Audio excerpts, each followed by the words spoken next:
Hey everybody, it's Jeremy from Jeremy.net. I am a comic book artist, writer, creator, self-publisher, and I share my creative process here with you online.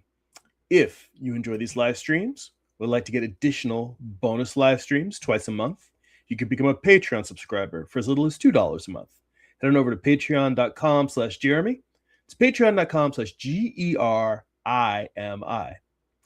If you'd like to get a free digital sketchbook, work in progress animated GIFs, blog posts about what I'm reading, what I'm watching, what's inspiring me creatively, you can sign up for my free newsletter at substack.com/@Jeremy. And if you'd like to purchase physical copies of my comic books or free digitally on Kindle, you can go to amazon.jeremy.net. They'll forward you to my Amazon author page. Okay, so we're going to do two things today. Let's see here. And I see Dylan's already in the chat. He says it's Super Bowl Sunday. I hope people are excited. I am probably not watching the Super Bowl because I'm not a huge sports fan. I'm sure there'll be a lot of cool ads that will end up on YouTube to watch later, so I can always check that out. Two things we're going to do today. We are going to do some more analysis of some master comic book storytellers, particularly John Byrne. We're going to be grabbing a page from John Byrne's Next Men, not X-Men, Next Men, his Dark Horse Comics series. Let's see here. I see Lucas in the chat. How you doing? Thanks for jumping in. Good to see you. See James is here. Hey, James. I see our buddy Jim Lujan, GB forever. Thank you, sir. Jim Lujan forever. Okay, so two things. We're going to be taking a look at John Byrne's Next Men, and we're going to be doing a little bit of stick figure analysis to just see what we can learn from analyzing his composition of comic pages.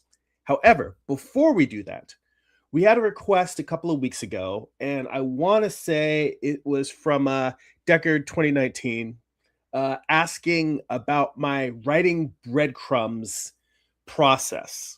And so what I did was I made a quick template, and I'm going to share that template with you guys here. I'm going to create a PDF of that, and I'm going to post the PDF to my newsletter. So if you guys want to get that, sign up for my newsletter in the video description, and you guys will be able to download that PDF. So the right here, we have this. So for context, I'm just going to show you the template, walk you through it, and then we'll get on to the John Byrne artwork.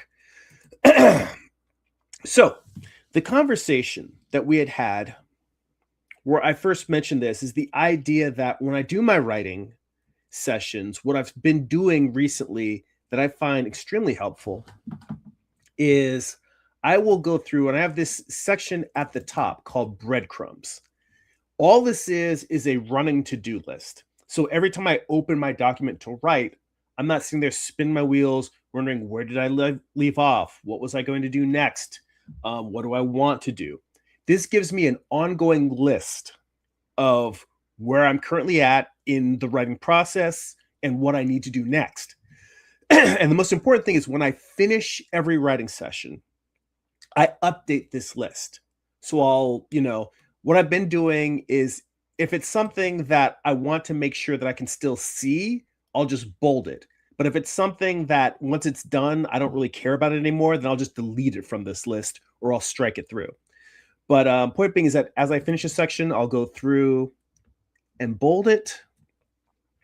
But when I'm done, I go through and I add, all right, what did I finish? What were some things where I'm like, oh, I'm at this point in this stage. Like for instance, in this document, what I did was I said, all right, my breadcrumbs. I need to write a general summary for the story. What's it about? Who are the main characters?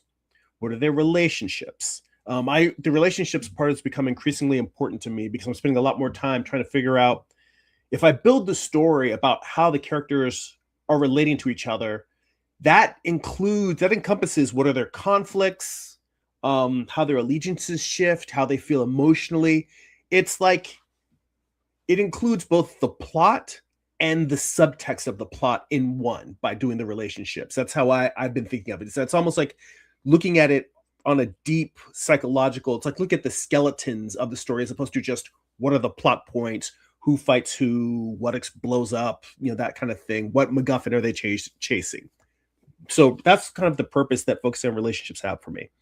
Point is that I have all of these sections in here, and if there's areas where things are more detailed, I'll create if you just hit tab, you can create a subsection, or you create a shift tab to remove it from a subsection. But underneath in the outline, underneath the heading, so I've said, what are their relationships?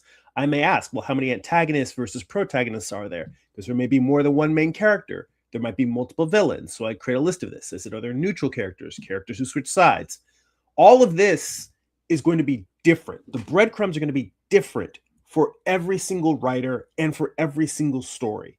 So I'm putting this in here just as filler for you so you can understand the context of how I use it, which is these are all tasks for me to do in the next time that I write. And then below, I just have the writing section. And the nice thing is when you're using Google Docs is that I can jump up to the breadcrumb section. And let's say that I want to work on characters. I can click on characters and it'll jump down to characters. I want to go up and work on the summary. I can click on over here on the side is where I'm showing you. Click on summary, it'll jump up to summary. So I can jump up and down to sections. And if I finish working on a section, I'm like, okay, I'm done with this. I still have time to write. Jump back up to breadcrumbs. So it's very, very handy. Hopefully that is useful to you guys. And if you have any additional writing questions based on this, feel free to let me know. You can leave comments in the chat. You can leave comments in this video later on. And again, like I said, I'm going to be posting this on my newsletter, so you can leave questions and comments on the newsletter as well if you have questions about this process and how I utilize it. The overall thing I want you guys to take away from this is spending time figuring out what you're doing and staring at the blank screen eats up so much writing time. And by leaving yourself breadcrumbs, leaving yourself a running list of what I have to do next and where am I leaving off, will make the process of going in and out of the writing state much, much smoother. It's been very, very helpful to me. It's actually made writing more pleasurable because writing can be stressful, particularly if you're a artist writer first. If you're somebody who's coming at writing from, you've been drawing most of your life and now you're learning to write, you may not have the same passion for writing as someone who's coming from the writing side. And having something that simply makes you be able to jump right into or get close to that flow state takes a lot of that pressure and anxiety off. Because honestly, the hardest part is getting started, and getting started is hard because you don't know what you're doing or where you left off. But by always having something to work on there, it eliminates that anxiety, it eliminates that stress, or at least it reduces it massively. So hopefully this will be helpful to you. It'll be useful to you. If you're somebody who writes by the seat of your pants, I don't know if the breadcrumbs document is really, well, it's still useful because even if you're writing by the seat of your pants, you may still leave yourself just notes of what you were thinking to do next. Mine is more structural and kind of outliney type bits of information. But like I said, it's going to be different for every writer. Your process and what is in your breadcrumb section may be completely different, but you can still say, this is what I accomplished. This is what I plan to accomplish next. And just that difference of having that in your document every time you open and close it, I believe it will help you. All right, guys. So we're done with the breadcrumbs. I misspelled writing in my template. Thanks for good looking out, AMR. Let me see here.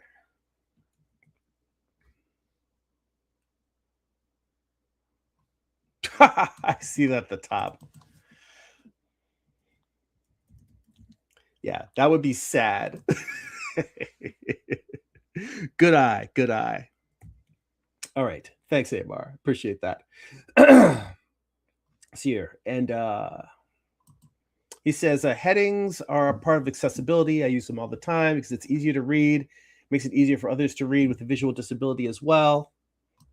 He says, I can't write with an outline because it gives me a map. I can't write with outlining because it gives me a map to come back at any point. I don't know if you meant to say I can't write without, but Either way, the point is you know yourself, you know what process works well for you. All right, so now we're done with writing. Let me remove this and let's add.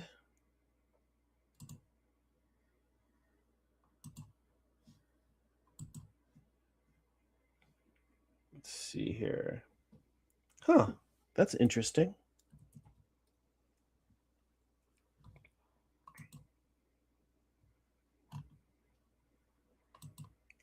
For some reason, it's not showing me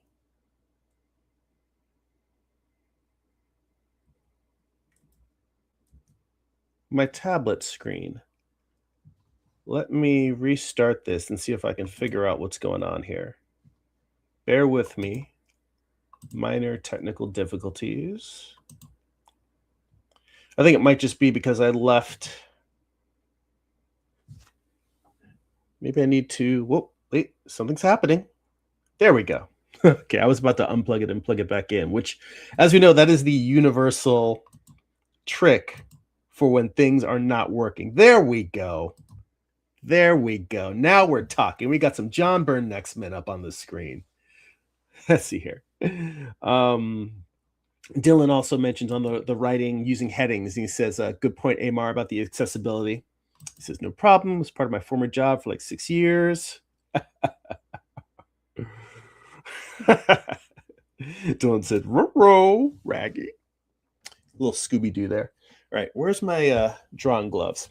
So, for those of you who are not familiar with the great John Byrne, after his long run at Marvel Comics on books like Alpha Flight, his long run on the Uncanny X-Men, West Coast Avengers, which was one of my favorites. Well, he went over to DC for a while, worked on relaunched Superman, worked on the Man of Steel, worked on several other properties over there, came back to Marvel and worked on the West Coast Avengers, which is where I discovered his work. Fantastic Four. After many years of working for both Marvel and DC, he eventually went to Dark Horse along with Mike Mignola, Art Adams. I'm trying to remember who else was in.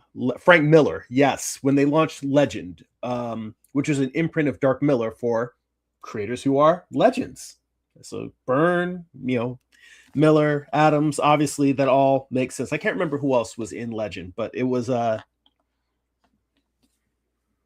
sort of Dark Horse's response to the launch of Image and success of the Image founders.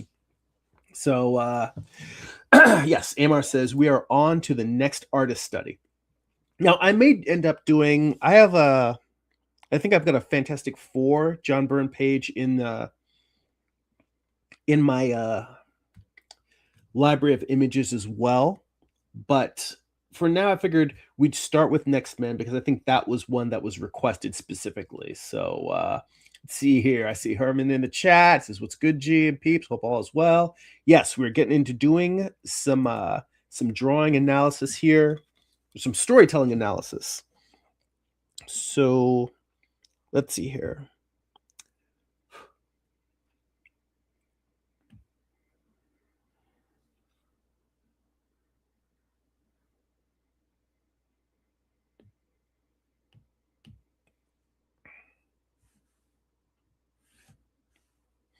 I'm going to shrink it down slightly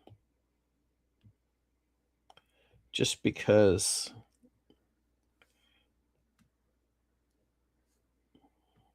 it'll make me feel a little less cramped.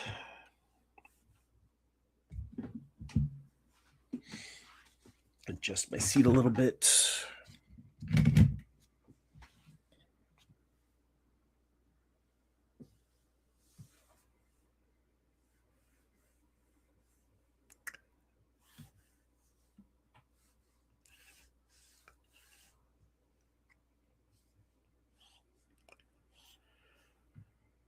So looking at this, what's happening is these are characters that are making a jailbreak, as it were. And One of the characters is super strong.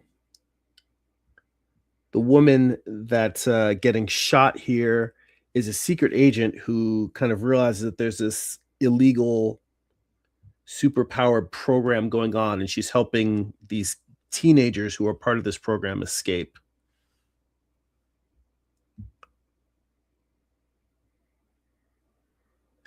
And in the process of helping them escape, she gets wounded. And the strong one is like, yeah, that's when he goes from just fighting to I am pissed. Smashes this dude in the face. Um, very possibly kills him. Let's see here.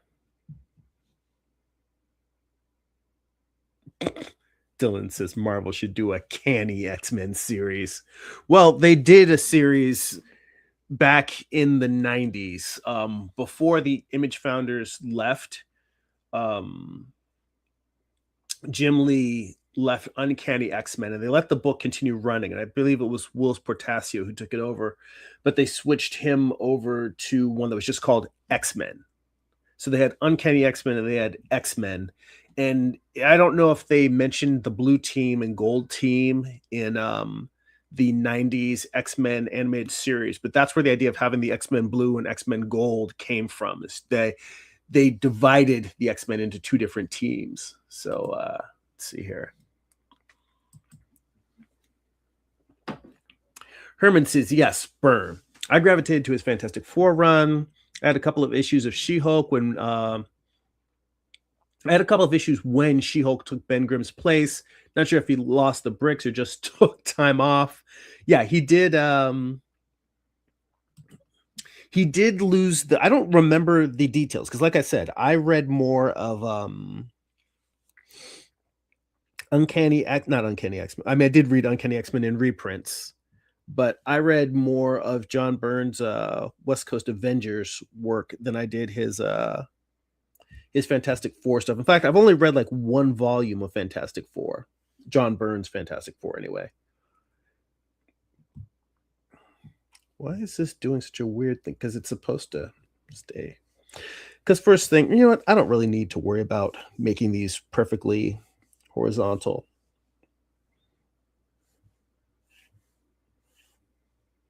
It does make life a little bit easier, but it doesn't have to be perfect. All right. Yeah, it looks like these tiers are actually all pretty even.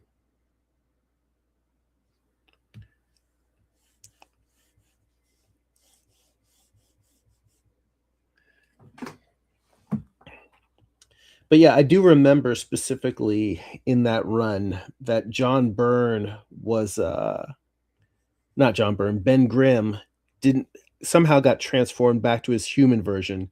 And I don't know if it was before She-Hulk joined or after She-Hulk joined, but there was also a girlfriend that Ben Grimm had named Sharon. I guess he was not with Alicia Masters at that point. But Sharon basically got turned into sort of a female thing herself. And meanwhile, Ben Grimm was, I think, Reed created a suit that was like super strong, like a powerful, it was basically like a Ben Grimm suit. So it was a big rock suit of armor that he could wear. But like I said, this was just stuff that I remember from passing it on the shelves, maybe picking up an issue and flipping through it. I didn't start reading Fantastic Four. I didn't read John Byrne's Fantastic Four until maybe like a decade ago, with the intent specifically of let me go seek out this run because it's so highly acclaimed. And I feel like I should read it just as part of my comics vocabulary and part of my comics education. Let's see here.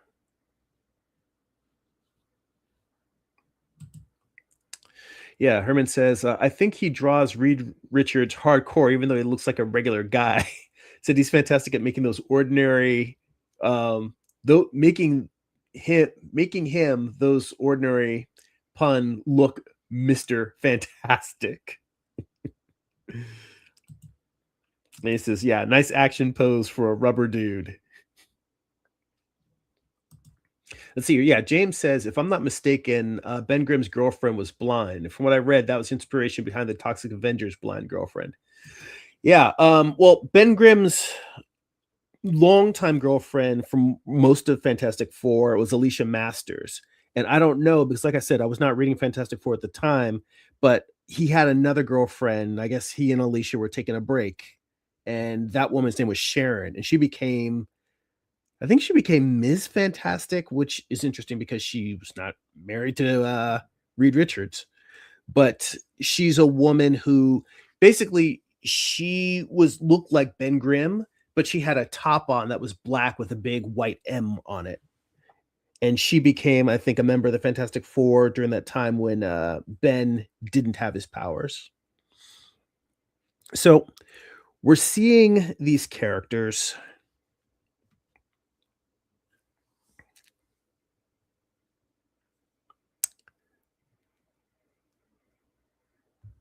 Hang on.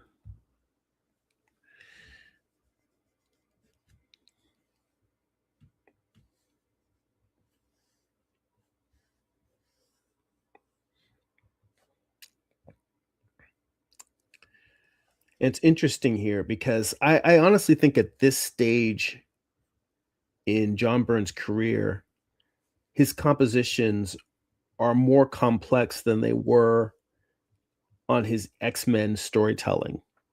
Because it really looks like he's got a lot more going on in this panel. It's pretty detailed. But the way that you've got the main character. So word balloons are always a powerful anchor. I might as well put an arrow instead of a tail at each word balloon because the word balloons tend to pull you into wherever the stage is. The word balloons kind of set the stage for each panel. That's generally something in comics. Although noticeably, there's only 3 word balloons on this page. But it drops us into the main character, her reacting to being shot. Well, not the main character, but the secret agent is sort of the focal point of this panel. That's what I meant by main character. I meant focal point. But what happens here is it brings you into her, but she's got her gun in front of her face. The gun is smoking. She's got shot by, there's bullets whizzing by. And notice the bullets, how they're framing her. There's one going just above her eye line, then one right in between her arms. Then you've got the third one that actually hits her. And then you've got one more that's actually actively in space flying by. So there's all of this action that's framing her. And I use the word framing with very specific intent because also within this mass of detail and action, she's in the foreground. Now, in the background, you've got frame between her gun and leading from the smoke, you've got the character now who is right at her elbow. So her arm out draws your eye to this second character who's in the background. And I see we got company in the stream. We see Herman. I see you here. I'm going to add you in. And there we go. Also, yeah. How you doing, man? Hey, what's up, man? You Good hear to me? see you. Been a Yep. hot minute. Yeah, I'm just trying to make it. Still trying to get over slight illness. Like it's been a while. Like I just been like rough. Eventually, I think I may have to go see a doctor, but hanging in there. You know. What I mean, I'm of the mindset that no one loves going to see the doctor, but I'm No, I more don't at I, all. I tend to be one of those get it done as soon as possible so I get Right. back to feeling healthy sooner as I opposed to wait until you're on death's door. I don't know. I think this is a situation where it's like it's been like building up over the years, and Hmm. it's just I don't know. I'm like it's just I think it's just one of the things I just think it's gonna be something that I'm gonna have to deal with because like I'm right now I think TMI, but like I'm having issues with like acid reflux. Like, Ooh, that's right. bad. The nausea and the vomiting. Yeah, and Yeah, not that's bad. I've been lucky. Like, I Mhm. haven't been doing all that, but it's just the whole, like, I feel like my throat is always burning. Like, it's just feel like I'm like, so this is weird. And like, and it constantly runs in like my family, my sister Mhm. and my mother has even taken medication. And then mind you, it started a little bit after I had like the surgery or the procedure, like, but I Mhm. was already having issues with my stomach then. But I'm just thinking that it's just kind of built. Now it's to the point now I have to take like something for it.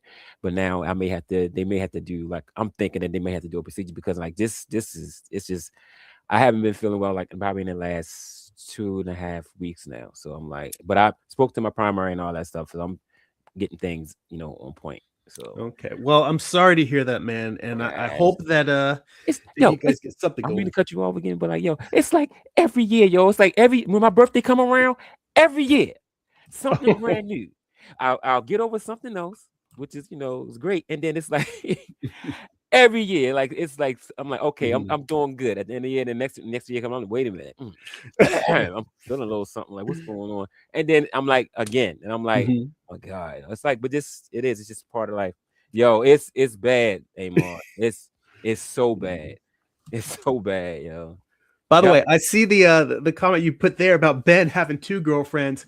Now, yeah. what one, like I said, I was not reading Fantastic Four in that era, and I've only gone back and read like one collection in there. My understanding is that he broke up with Alicia, or Alicia broke up with him, one of the Right, 2. They weren't together, and then it's kind of like that Gwen Stacy, Mary Jane kind of thing. right. But I mean, you got to remember, Ben, he's kind of a baller. He rugged. He's kind of the definition I of rugged. mean, I can see like appeal. Like he's like a regular dude, but he's like Yeah. but he's a monster. You know what I'm Yeah, saying? yeah, he's But like around the way, bro. I mean, He's holding down the block. right, but it just makes that even so much worse because Mhm, like this dude is a monster, yo. I mean, I've mhm, it's like it kind of replicates like what you see in real life. I'm seeing like mhm, real women like mhm, having like relationships with people that are like mhm, quadriplegic or somebody have some type of disability, like real life stuff. And I'm just like, wow, like these women actually was able to take the time to look through the core of like this person's being, whatever, and to mhm, settle down. Like, I mean, I don't want to be cynical and be like because of whatever I'm thinking, but I'm like, but for whatever reason, they're with this person and they're mhm. rocking with this person. So I'm like, it's a beautiful thing when you see stuff like that. Yeah, well, I mean, I think that that's one of the things that we as comic book fans love about comics, that it sends these subtle messages without necessarily being it's not about being preachy telling you this is how you should be living, but the idea of you've got this woman who with Alicia that she's blind, but even though she is blind, she knows because she's a sculptor, she knows what he looks like. She can feel him. She can feel the rocks all over his body. But the point is that more than anyone, it makes it she can feel what he is, and she still sees past that. So Right. she sees him for the person that he is, and that's kind of the message I think that they were trying to get with their relationship. She's blind, but she sees him better than anybody else. Um, and I know Amar said something about all this was before the Future Foundation versions of the F4. I don't know when the Future Foundation came out because, like I said, I've never read Fantastic Four regularly. Other than picking up that one volume of, I've only read 2 volumes of Fantastic Four. Well, actually, no, because I also read one of the essentials that of Jack Kirby, where it was like the 25 issues leading up to Galactus. So I've read those issues of Fantastic Four with Kirby and Lee. I've read the first volume of the one with Mark Waid and Mike Wieringo, and then I read, I think it was like volume 4 of John Byrne's Fantastic Four. So that's it. I really am not, and this isn't just a diss on it. It just was never really a book that I got into. Um, but considering how much I'm into the history of comics, I actually do want to go and read more of Byrne. There's other creators who've had runs on Fantastic Four that I want to read now. So, you know, Right. hopefully I can find out more and learn more and be entertained. Right. Let's see Right. here. And Amar says the with the acid reflux is that has a lot to do with diet and changing hormones due to aging. I mean that's true for men. We talk about women going through menopause, but men go through a lot of physiological changes as we Right. get into our 40s and 50s. And Yeah. I mean, my whole body just operates completely differently than it did in my 30s, and No, that's it's crazy navigating that. right. I was like, now again, like I was trying to explain to him. I'm like, y'all, and like with me, no, I was, out of everybody in my family, I'm the one that's like always about. I'm health conscious. I go to the hospital. I make sure that my peoples go to the hospital. It's just Hmm. that when I went to the hospital, this Hmm. particular time, you talk to a doctor and they be like, oh, it's just a small procedure, this and whatever. He did a procedure and it really destroyed my body. And like I was messed up from this procedure for like I don't know, maybe since like from 2021. And mind you, like I mean, this was during the time when I was about to start taking care of like my parents. Like I got really sick, and then Hmm. from and by him doing the procedure, it messed me up for like almost 3 years. So then I Wow. had to find a doctor to recorrect his situation. So I'm developing issues because of that. And like I was telling Amar, like I was trying to find lawyers and stuff like that, but that stuff costs money. And like I had talked to lawyers that said they knew him, that knew the doctor, with it was like a conflict of interest. And it was a mess. But I was just like, yeah, I just need to feel better. Hmm. So I try to stop worrying about getting a lawyer and just trying to like deal with the situation the best way that I could. That's rough Being poor, because yeah, it is yeah, rough, you know. trying to live life when Right. you're not I'm the not health I was the physically healthiest well. one. I was the healthiest one, man, and it's just like I mean, it's a part of life. Stuff happens, like, and that this unfortunately was something that happened, and it wasn't no fault of mine. Like I said, I'm the most. I mean, and then you got things in people, that happens in your family, like that's like hereditary stuff like that. Arthritis and stuff. I got little things from like my parents here and there, but that was a situation that created that I think that I'm having more situation because of what this doctor did. Mm. But enough about that.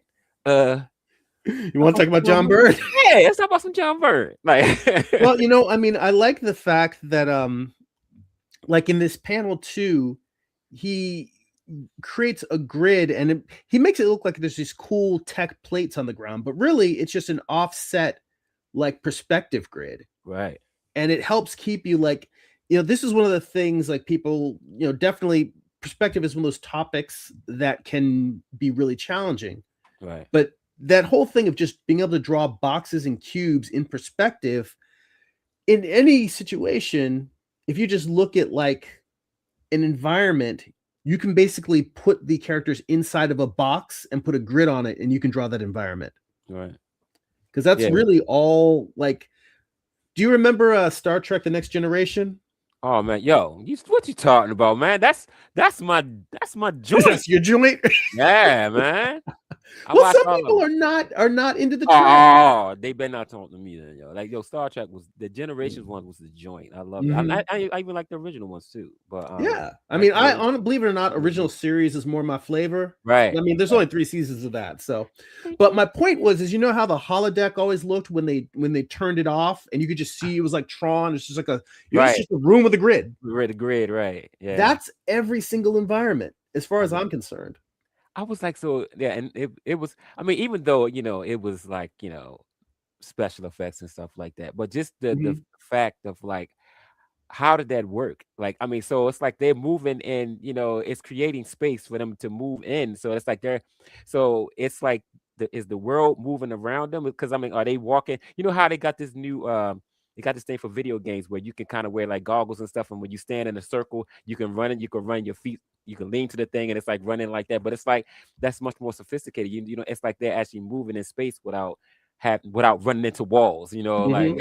Yeah, you I'm like, talking about virtual reality. yeah, yeah. I'm like, I know, but I'm like, but I'm just like, how I need to figure out how they, well, in the Star Trek world, how was that possible? How did they make that? Even though it's like imagination, but I'm sure They're they, basically the same thing as VR. That's all.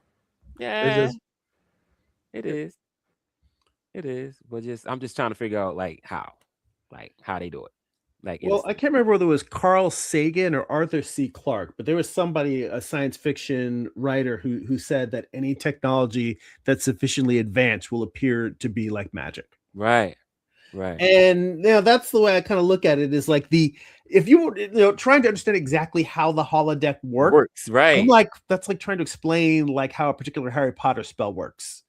but it did like if it was real, then we'd right. have it. Yeah, But but it's it just like definitely worked. VR. And then if you look at the Danger Room was the same way. Danger Mhm. Room was just Right, VR. It wasn't real. right, It can affect you in reality, just like right. virtual reality. You have Mhm, certain instances where people can die from wearing the goggles from mhm. virtual reality because they couldn't distinguish reality from the virtual reality, and was affected in reality. But the virtual reality they were stuck in. So Right, you can be affected because I don't right. know if you ever seen people that wore those. You actually, just like in the video games, you actually be swinging at the air or Mhm. be walking around some of those places. Some people don't just stand still; they actually try Hit to things interact, and and you can fall. actually physically harm yourself. Right, right. So for the people watching, just so you know, I'm pointing out here that the guy is not shooting his gun yet, but this guy in the second panel that's aiming at the first one, the eye line, the direction he's pointing his gun is a visual part of the composition. There is an invisible line Oh, between him and the person he's pointing the gun at. yeah, And what's interesting is that he's kind of pointing the gun almost more at the woman than right. at him. But that's part of this when we're talking about sort of the invisible forces behind Mm, the comic book page. That's part of the storytelling, is that you've got a set of characters up at the top end of the panel, you've got another set of characters at the bottom of the panel, and the connection between them. Like, yes, the perspective grid is moving towards them, but also this eye line is moving directly towards them. Well, it looks dope. Well, Yeah, John, I mean, yeah, this is amazing, John man. Byrne is, when it comes to storytelling, there's a reason why we're looking at him. Just yeah, I'm just like, yo, in awe like of the panel. Like I'm just like Mhm, so clean and how I mean, obviously I'm looking at I know what's going on, but just like he's very good at like mhm, I have an issue with that. Like as far as like me like trying to convey that type of like what I'm trying to convey as far as like doing like, storytelling, mhm.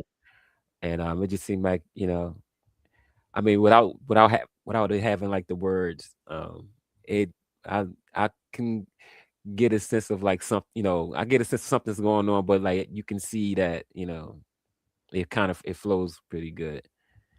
But see, Stanley used to do that back in the day. Remember how Stanley and them they used to like Mhm, just they would like they would basically finish the panels and stuff, and then he would just go ahead and write over top of it. mhm. Like I'm like, how Stan? How he did plenty of Well, books like that. but you know what? Let me move my sketch over to the side. Right. Forget about the word balloons. There's only 3 word balloons in this panel, but if you look at panel 1, Right. you see a character in the foreground get shot. Mm-hmm. You look at panel 2, you see that character get collapsed and another character standing over her while you have the people who actually did the shooting pointing at them. She got slumped. Then you have the Slumped. guy who's standing over her wiling out like, "Oh hell Pop. no." Go punch through his face. And then you see him, he wiles out through the first one, smashes the second one, and then you've got the girl laying on the ground bleeding, looking up like, "Oh I, snap." right. She was like, I just got shot. Like, goodness, you didn't have to do all that. Like, yo, he put his But I mean, what this here's the thing, and this is the beauty of comics, is right. that in the same way that an actor can convey a whole bunch of dialogue Mm-hmm. with a look, to me, I feel like this drawing can be, like you said, it's like you don't need to do all that. When I see this, and I'm not saying I'm right Right. and you're wrong, Right. I'm Right. saying you Right. I can know. interpret this different ways. Yeah, But that's in what's this, great. I see her expression is both all Shock. she's in awe of how Mm-hmm. badass she is, and she's a little bit kind of like, damn, Yeah, like right. I don't know if she, because I can't remember the context, because she's older than all these characters. They're all teenagers, so I don't know if I can't Okay. remember if they end up together or whether it's anything like that.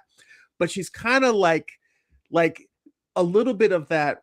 You're going all out for me. Like she's feeling like whether it's sexual or not, it can just be Right. you love that someone's showing up for you. Let's put it that way. Let's put it in the Right. way of like I got this, you. like Yeah. she came here to show up for him. She's trying to help him out, and she's like, "Oh shit, you're showing up for me. Let's take it out of the sexy and just make it like you're showing up for me, and I'm feeling that." Like that's like she's in shock, but she's like, "I came to be down, and he's down." That's Yeah, in comics, I would take it similar, just like animation. You have to uh, exaggerate or over exaggerate, not to B movie level where they be overacting, but Mhm. you have to over exaggerate to for people to get what you're saying when you're not using words. So I mean, I think that's how I would interpret it. Yeah. I love that one shot though Mhm. with the guy punching in the guy's face, and Mhm. you can see the face juice coming out of his helmet. Like Mhm. I love it. Well, but you know what? I wanted to go back to what you were saying, Herman, about this being kind of the thing that's challenging, Right. because that for me, that's what I was hoping that everyone would get out of Dylan these face crazy. stick figure studies, is that we can practice these things. It's not like we're expected to just be master storytellers from the jump.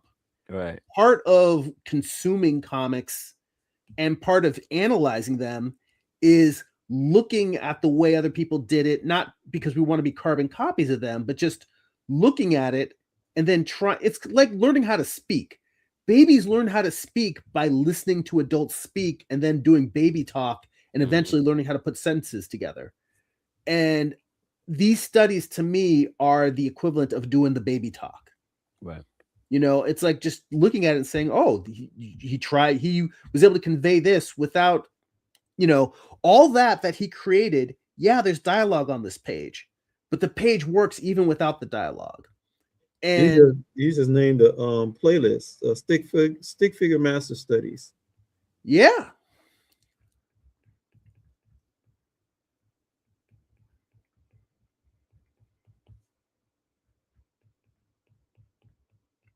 master studies. But yeah, going through and doing this, it's like I know that this is something that you find challenging, but I think it's worthwhile to just pull up a comic page and practice doing this, where you're just like looking at where the characters are posed in the page, where the eye lines are, what their bodies are doing. Because composition, some people think that composition cannot be taught. Um, they say that it's kind of, and what's interesting is that I both agree and disagree, in that composition is a very abstract thing and it can be done in so many ways that it's hard to say. It's not like teaching somebody piano scales, but what you can do is you can show someone how to study composition and come to their own realizations about it. Question: wouldn't that be the same thing for appeal then? If you look at composition in a way, because I would think that for a lot of people, it's also difficult to be able to make appealing characters, because a lot of people can draw, Mm-hmm. but does it mean they can make appealing characters? um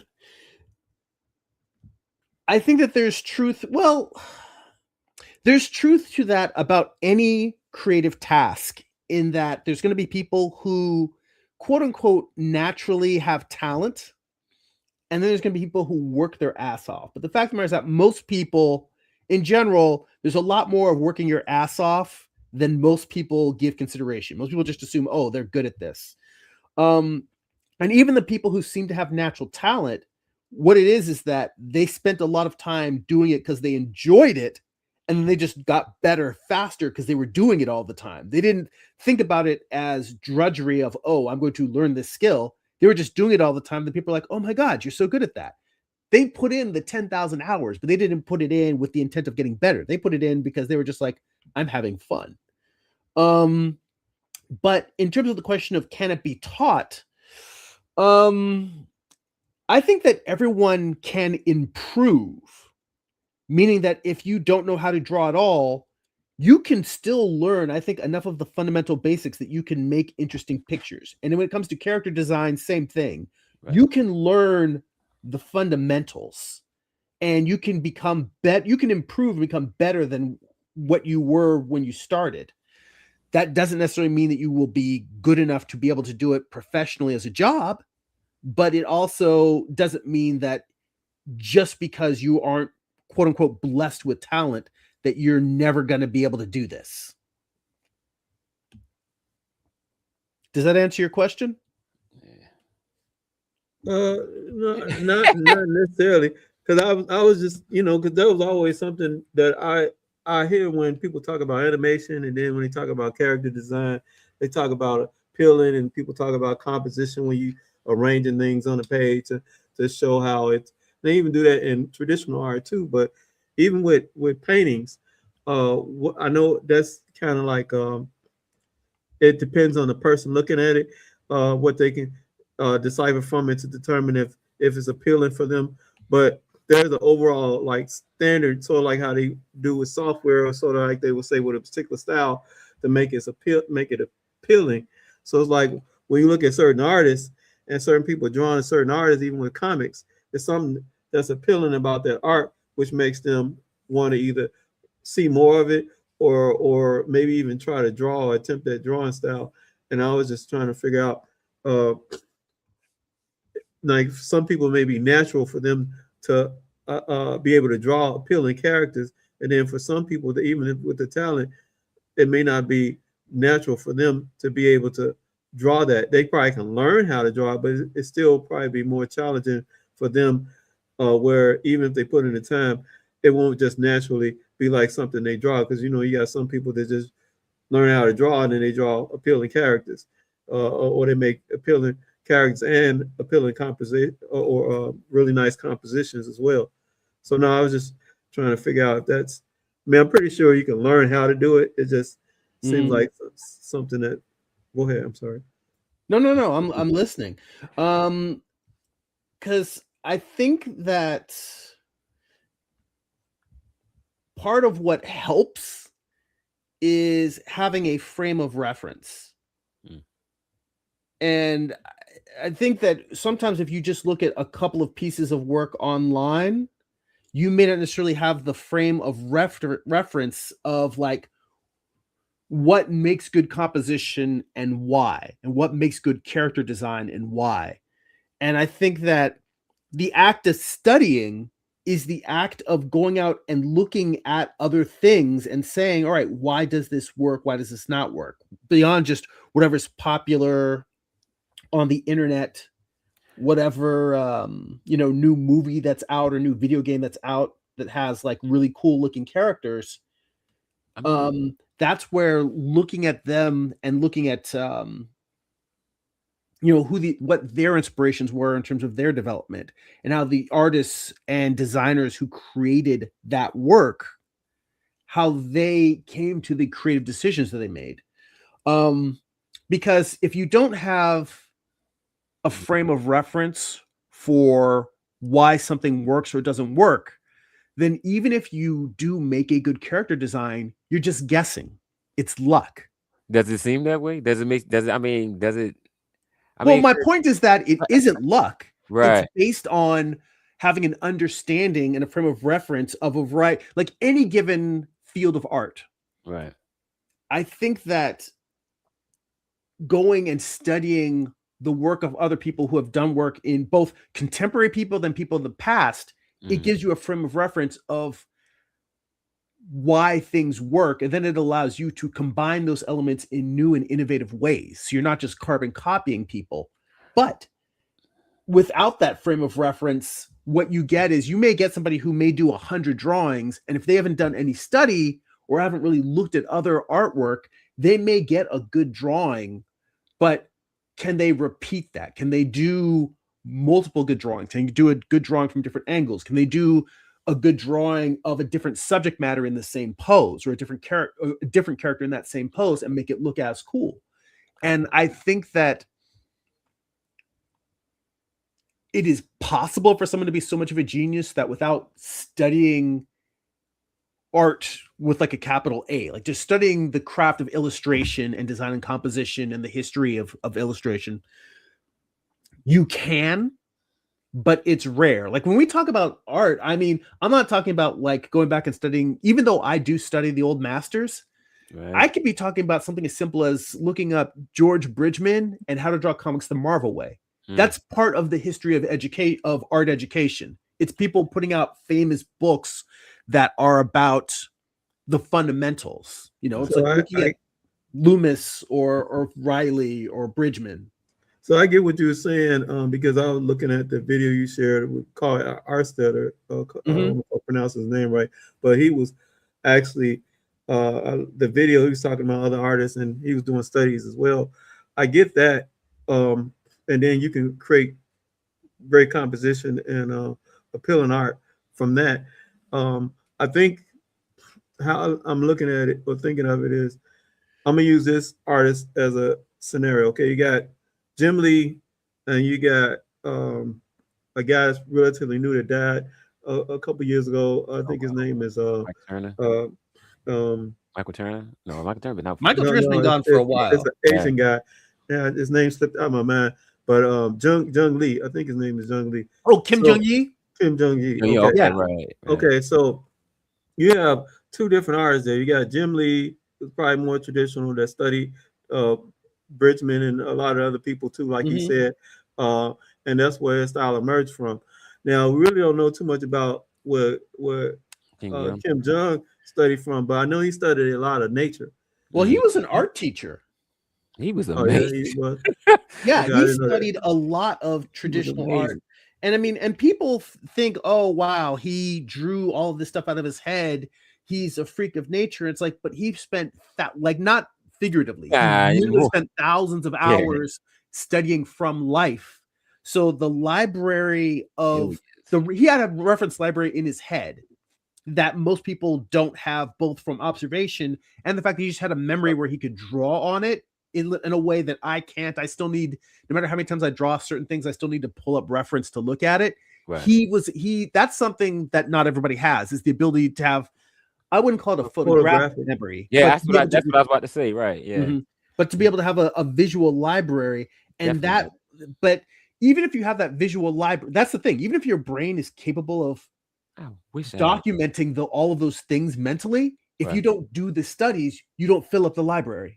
Yeah, and he's able to put it in 3D space without having to do all of the schematic work that a lot of other people, like I have to even the Jim Lees or the other people would have to do. Whereas even though they did a lot of comic studies, he just go right to the page. Now that's something for me when I look at it. I look at doing the comparison as far as like studies. Okay, yeah, I can learn how to probably draw the Disney way or learn how to do that and study that to the hilt, but it doesn't create nothing new for me. For me, what I've seen him do, even though you can probably find other people's style in it, for me, when I saw the stuff he did, it felt more new because it was coming from within him, right? And he was drawing. So, like when I create my own characters, I can do that, but I can't. Well, I'm not saying I can't. I haven't studied in the way that he has from nature, because you can tell he studied from life because of how he draws the different scenes, and he can have people fully immersed in it. And he's doing this while he's talking. And I know, like you say, he's an art teacher. There's a lot of art teachers out there. I mean, we grew up and took art classes, and we know people that teach art, they couldn't do that. So the thing is, that's why I was talking about the peeling and then also the composition. He's able to put those together in a way that it may not look like something else that you've seen from other people traditionally. But you know what? I wanna bring something up real quick. I'm gonna make a note here to look for a particular video that I saw once, and the reason why is that hang on, let me open a new or add a new layer here. There was a lecture that I saw Kim Jong-yi give, and they had a translator sitting next to him. And what he explained is that whole thing of drawing with boxes. By the way, I see my boy Jamie in the chat. Good to see you, Jamie. And by the way, Dylan, I noticed his funny comment when talking about the guy showing up for her. That's crazy. But Kim Jong-yi, so let's say he's got a giant wall that he's filling with an illustration. Now, when you said that he's drawing and he's doing it without the understructure, that is not 100% accurate. The reason why I say that is because what he explained in a demo, and he was like doing this thing on a tablet or a camera above him, and he was drawing on a screen so everyone could see, is that he understands perspective enough that what he can do is he can draw a box, and then he can draw another box that relates. In fact, I'm going to twist it intentionally. He can put another box that's oriented differently next to that. I think I've seen something like that before. A lecture he gave like Yeah, that before, but he never actually does that. Well, but see, in his drawing. that's the point. Just because you don't see it doesn't mean he's not doing it. What he explained in the demo is that these boxes, because these boxes are the understructure that you're talking about. When you said I can't, you can do it, but you can't do it without the freehand the way that he can. I can't do it the way he can either, but but what he explained is that he is doing what we do. It's just that he can imagine these boxes on the page. So when he does those huge elaborate drawings that are filled with characters and vehicles and buildings and all of these things, what he's doing is he's imagining the box that the particular thing he's drawing will contain. Then within that box, like, he can mentally say, all right, you can't see the box, but he knows he's just going to put a shape somewhere next. And then what he'll do is he'll start by drawing a figure that aligns with the perspective of that first box. And he'll draw that first figure.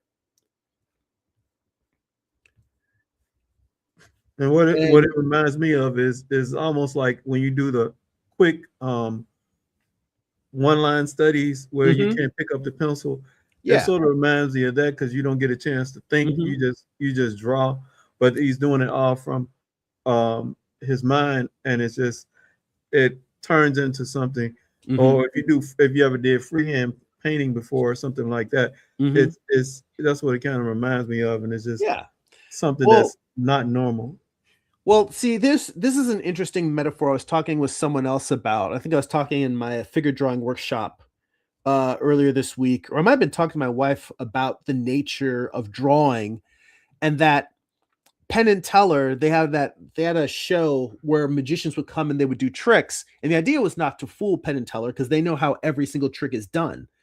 The point of it is that the reason why magicians go and watch other magicians is because even if they know that the trick is done, the performance is such that someone who is a really great magician can create an illusion. Their performance of the illusion is so great that it still feels like magic, even though the fellow magicians know how it's done. And that's what this is when Kim Jong-yi is still a magician to me, because I can't do this without the invisible, even with the boxes. I can't draw as well as he does, and I don't have the mental library that he does. But he explained the process, and I understand the process. He has amassed a massive amount of mental reference library. Then he can mentally figure out where to put all of these things in perspective: cars, vehicles, animals.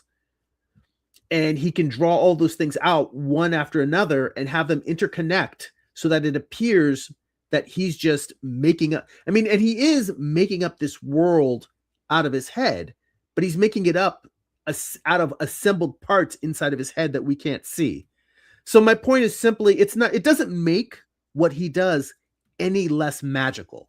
It is very magical, and I'm not trying to take anything away from that. But what I'm saying is that he himself has tried to demystify, before he passed away, he tried to demystify what he was doing and saying it's not his memory. Yeah, that is a God-given talent that not all of us have. But he's saying what I do and how I do it, you can do it too. And, when it comes to composition, this is more about, okay, you don't have the magic library in your head and you don't have the ability to do it without the boxes. I'm like, well, then use the boxes and use reference. It's like, we have these tools, just use them and you'll be able to get results that aren't as good as his, but you put in the work you do more of them and you do more of them, you do more of them. And if anything, some people kind of poo-poo pencil mileage, but the guys who do the podcast Comic Lab, one of the hosts, Brad Geiger, he says you cannot get worse at something that you do every day.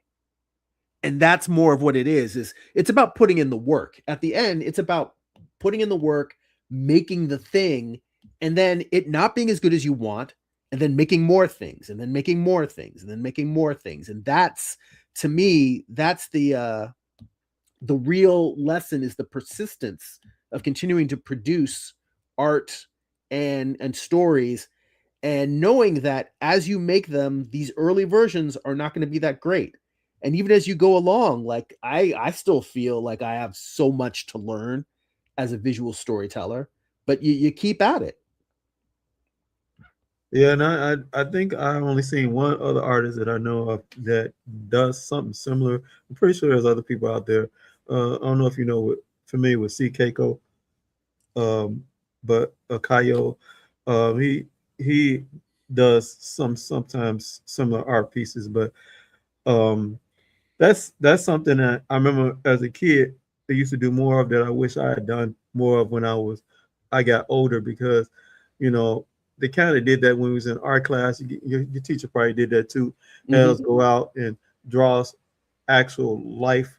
We sit out in like the park or whatever and draw stuff. Mm-hmm. I think more of that would be a lot helpful, especially for the environment we live in now, since a lot of people just stick on their computers or with their tablet or cell phone or whatever, um, and we'll learn so much more. But yeah, I just Yeah, wanted to bring that up when we was talking about this whole yeah, conversation. when I was in school, Regards, that was very important. That teachers out, they used to take us out all the time, like traveling Baltimore. Just we would go to parks. We would go to like actual, like, old places, old parts in town, You ever old go to parts. the zoo?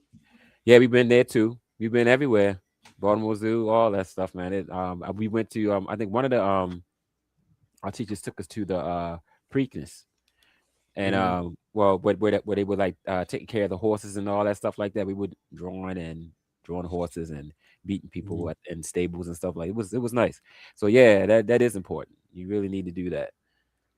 Go out and travel. Just take a book and just go sketch somewhere. I used to go. What I used to do, I used to when I used to go on I call it my kung fu journeys. I would carry my backpack, throw it on, and I would go out and I should travel out to different malls and stuff, and just sit down and draw. And then like little Mm-hmm. kids would come over and watch me draw and sketch. Like, I would show them how I would draw things, or it was, yeah, it's nice.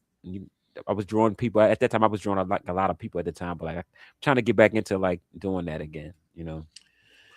Yeah, there's a guy who lives across the street from me who he's a plein air painter, and he's, fairly notable in the region. He's got like an exhibition at a gallery next month. And he, like, our neighbors told, when we moved into this place, told him, hey, there's another artist who lives on the block.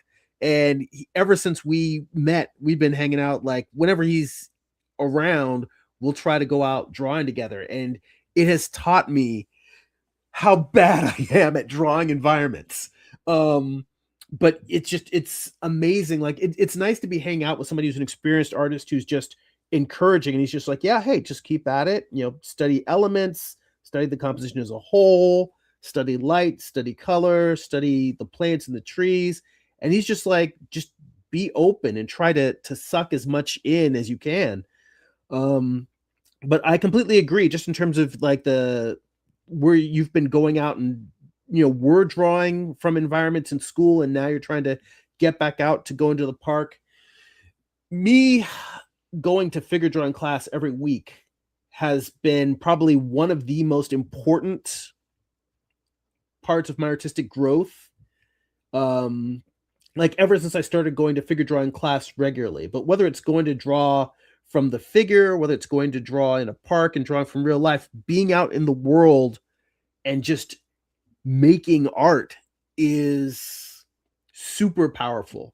Like, it helps the things that you feel like you're struggling with, grappling with them in real life just feels like you're making progress as opposed to just, you know, sometimes you're just doodling in your sketchbook, but you're by yourself, you're not out in the world, or you're not in front of a living person. It doesn't, you can't really gauge whether you're really doing anything or not, Right. you know? It's definitely So, sick for people. Yeah, it's like that's one thing I can say that about art school. I really do miss that. mhm, I miss that part of it, like just being around other people that because again, when growing up, not around like people that really think of art as being like anything or you can make anything of it. It's like mhm, it's different when you're in an environment when people will kind of like have the same kind of like um ideas or hope that you can mhm. actually do something with it. Like it's cool. You know, Yeah, because yeah. when you're around people that just don't really get it, it's just kind of Mhm. like it sucks. Yeah, Well, I mean, that's one of the things I think artists we like to congregate. Like it's funny. My wife and I joke about the fact that I tend to be someone who doesn't necessarily want to be super talkative and chat to a bunch of people, right. but whenever I find other artists, I won't shut up, and Yeah, I'm right. always I know. I feel you. I'm very, very much an introvert, but just because we speak the same language. right. Yeah, I think the weird thing I used because I used to do the sketching a lot on the bus, but I think the Oh, that's thing that I dope. used to like that I miss doing, and I Mhm. know a lot of people like drawing buildings. I think for me, because I didn't like my father was in the architecture. I didn't know that till I got old. Well, Oh when I was wow, younger, I found it out. But the thing is that's dope. um, I found that for me, I like drawing trees, and I know a lot of people don't like trees. Y- More, I used to love drawing trees more than buildings, Mhm. Right, only because I didn't like using rulers all the time. And I right. know you Me, have to learn it. I had to me use that too. in school. I didn't like using the rulers. I think that's another thing with the comics that I see people using the rulers a lot. I I don't mean, like using rulers, all right. but that's No, I just feel me. you. But I like drawing trees. Still to this day, if I draw a tree, I still like it because Mhm. it reminds me of drawing like the human body, as far as the vascular system, Mhm. and they had a lot of character to them. Trees had a lot of character more so than buildings for me. Right. That's all. Yeah, I miss those days. I Well, mean, I mean, and you look at somebody like, have you ever looked at Paul Pope? Paul who? The comic art. Well, the reason why is because his work is very very organic, and he draw like he's the guy who did Batman Year 100. Okay. He's done a bunch of Vertigo comics, Heavy Liquid, 100%. He had a long running indie series self published called THB. But I just bring it up because he does not use, like the thing Amar said about not using rulers.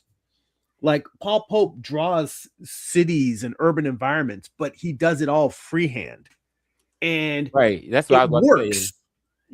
Right. It's like it doesn't feel like it needs to be well ruled out. It doesn't. It's not that he's drawing with such a steady hand that it doesn't that it looks like it's a ruler. It's like no, it's just organic. Buildings have kind of a wobbly shape to them, or they'll have a curve or an arc. Right. But it's like he's created a visual language of his own, and that's where we get away from reference and fundamentals and into actual style, where it's like figure. And that's something where I feel like my style still isn't solidified because I Mhm. continue to study so much that my approach is often changing and tweaking. And style to me is one of those things where people always say style is everything that you do wrong, but I feel like your style evolves over time. Like you don't pick your style, your It style kind of picks picks you. you. Like Yeah. Like. even if you say, you know what, I'm gonna be Joe Madiera. I'm gonna copy Joe Mad's style. Mhm. I'm just gonna bite everything he does. You're still not gonna look like Joe Mad Nah, because not Joe even. Mad is Joe Mad.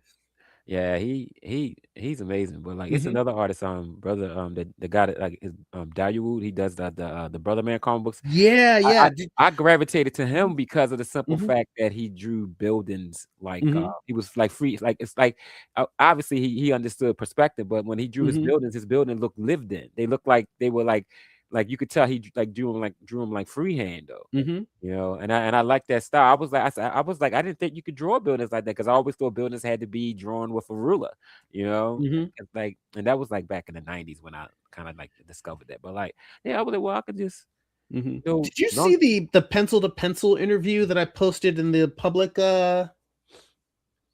in the public Discord with Dawood's interview?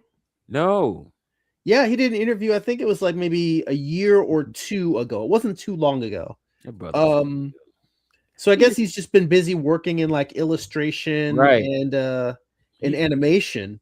I think he's But like 5 or 6 years older than me, maybe might be yeah. 7. Yeah, when I was like a 19, like, oh man, I was like, yo, when I discovered his book back then in the '90s, yo, I was like, yo, his brother's out here like.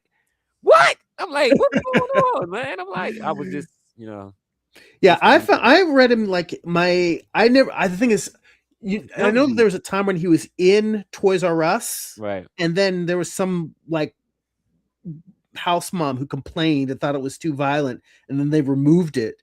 But What was that's it? how I Oh, found out about it. My older brother got me a copy of Brother Man. Like he found that's it at Toys crazy. R Us. I remember that. I remember when it Mhm. was going through that. Yeah, that was what was that's That was crazy. in the 90s. Yeah, I know it was. I remember Mhm. because that was my boy. I was like, yo, Mhm. I said, what they talking about, yo?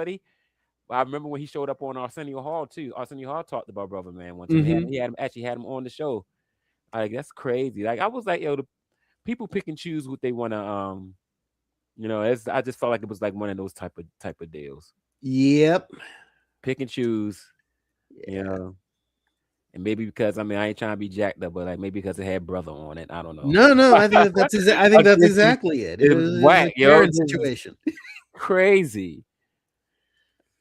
Yo, I mean, Mhm. he was like definitely like, you know, one of my favorite Mhm. artists like coming up, you know.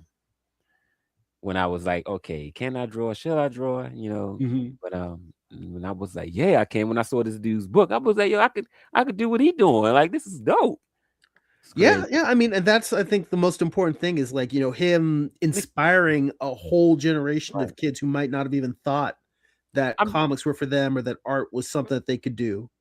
and it's crazy because I never thought I mean, because I've never really done nothing with my art. I mean, I just, never really thought I could do that. But then I mean, in a sense, I guess when I was doing it, like drawing in the malls and stuff like that, and kids walking up, I'm like, I guess I was doing similar the same thing. Mhm. Inspiring kids was like, oh, how did you do this? Why would you draw? Why you draw this? Why you draw that? Like, why you draw that line here?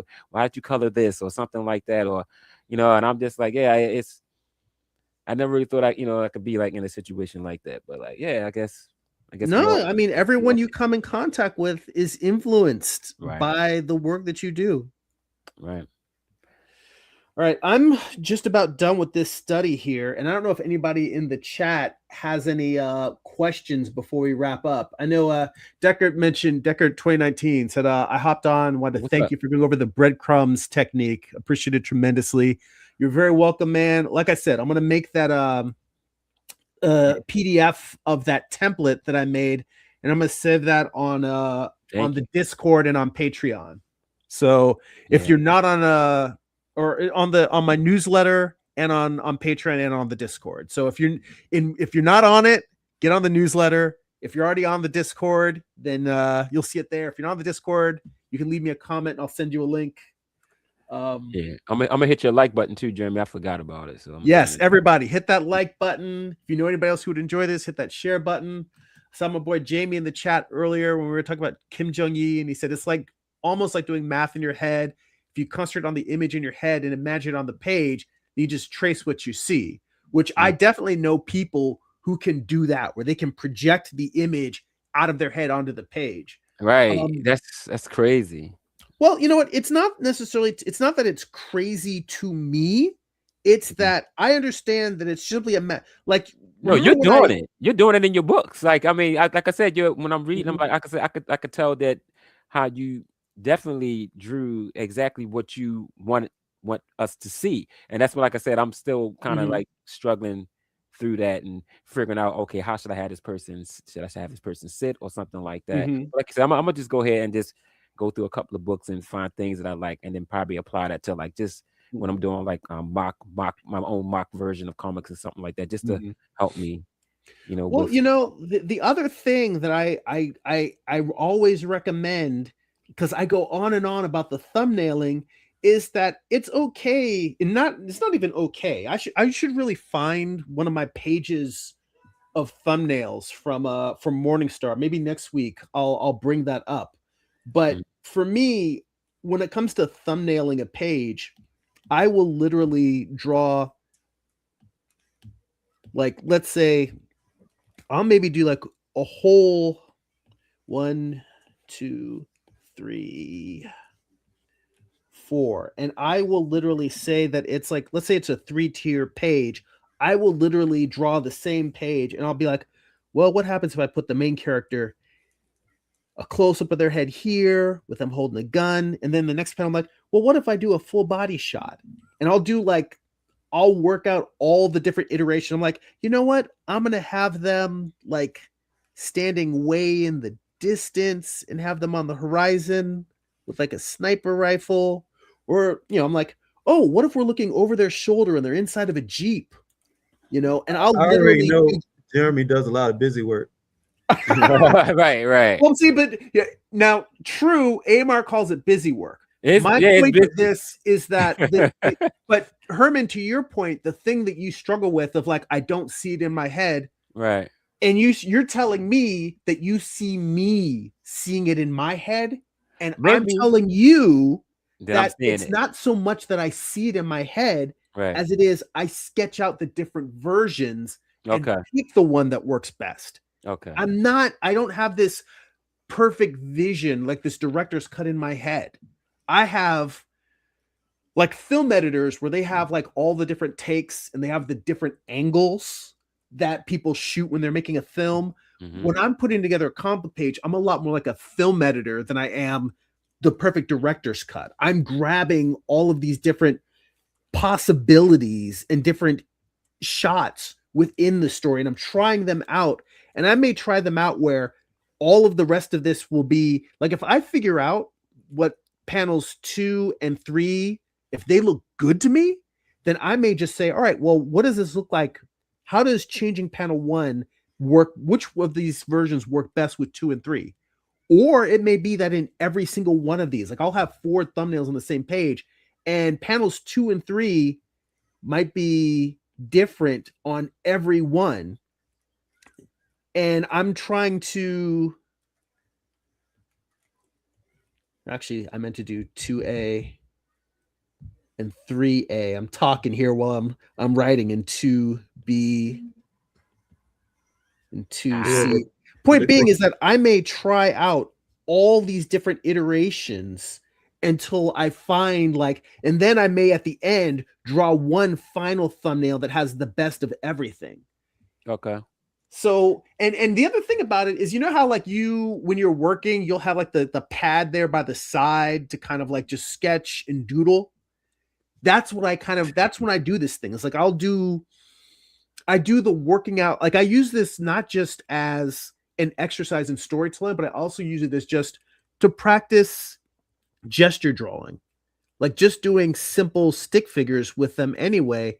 It's something for me to practice both composition and simple gestures while I'm working out different parts of the story. Like all of it's practice.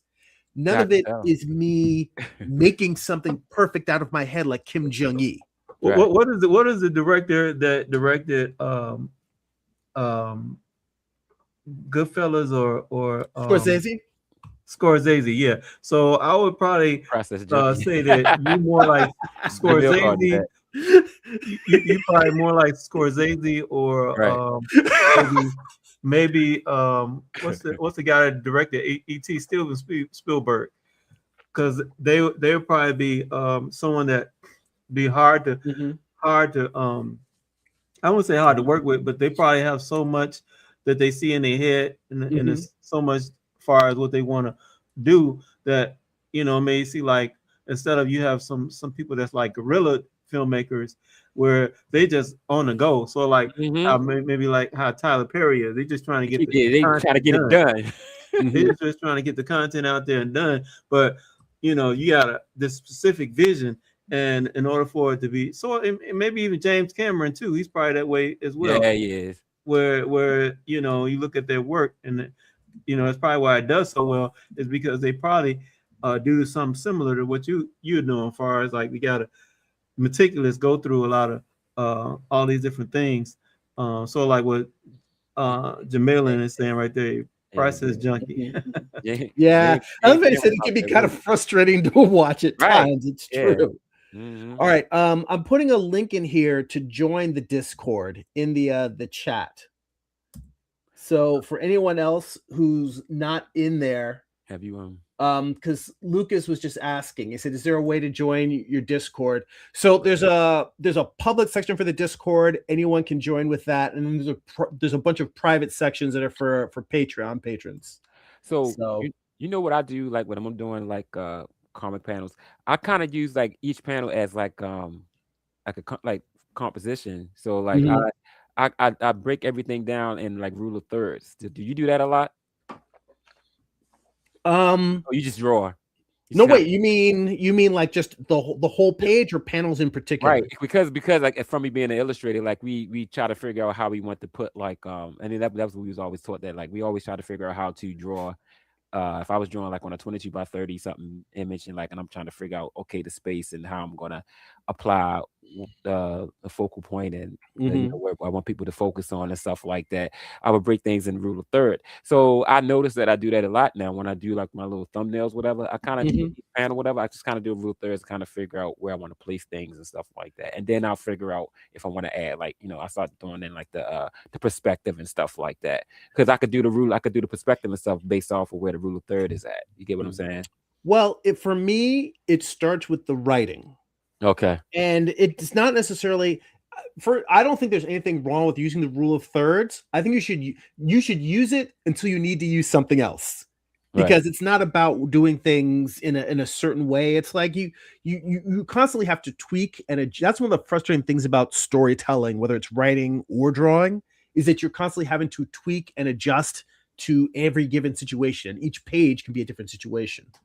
But for me, I start with how many beats are there on the page. So that's a writing question. That's not an art question. You know, is it a 3-beat or a 3-panel page? Is it a 5-panel page? So I start with that. And then a lot of times I will start with simply saying, well, what is the most important beat in the page? Because if the most important beat is at the beginning, then I may break down the page like, here's the top. And let's say that there's 5 beats altogether. I may start with the top, and then I may have a small tier, and then I may divide the middle into 2 smaller panels if there's things that are not that important. If it's a page where we're building up towards something, then maybe it's a page where it might be, you know, You may have to also explain beat. If I don't know if Herman knows. Well, a beat is simply an action or a reaction. It might be a car crash, a gunshot. It might be someone turning and going, "You said what?" It might be someone yelling, laughing, crying. A beat, an action. You might have a page where there's a large beat at the end of the page, and then you might go, all right, maybe there's a bunch of long panels beforehand. So you might have, 1, 2, 3, and then 4, and a big one. Or you might say, well, maybe it's a bunch of things that happen in really quick succession, because horizontal panels generally indicate longer amounts of time. Vertical panels generally indicate shorter amounts of time. So you might also say the exact same thing, but let's say that you've got one large beat at the end, but you might be like 1, 2, 3, and these thin panels indicate quick slices of time. Like maybe you've got someone drawing the gun, cocking the gun, pointing the gun, and then you get like right before the end, you get the close up of the eye over the barrel. That's the first time I heard it. I never thought of them as time, because I thought it was just basically tools of how you gonna I guess, express your story. I didn't know that the size of the panels. I wasn't thinking about it as Yeah. because same thing like with. But what about a splash page? What is that? A splash page generally indicates a moment frozen in time. So, for instance, like you know how in Dukes of Hazzard, when they would go to the commercial right before, they would always cut to the commercial when the car jumped into the air Yeah, I and remember. it's coming at you, and you're like, "Are they gonna make it?" And then it gets frozen. Yeah. That's kind of what a splash page is. It's like it's a dramatic moment frozen in time. So it's almost like it's a timeless moment. It's bullet time, where all of a sudden, like in the Matrix, where everything just slows down for a minute and things like, oh shit. Right.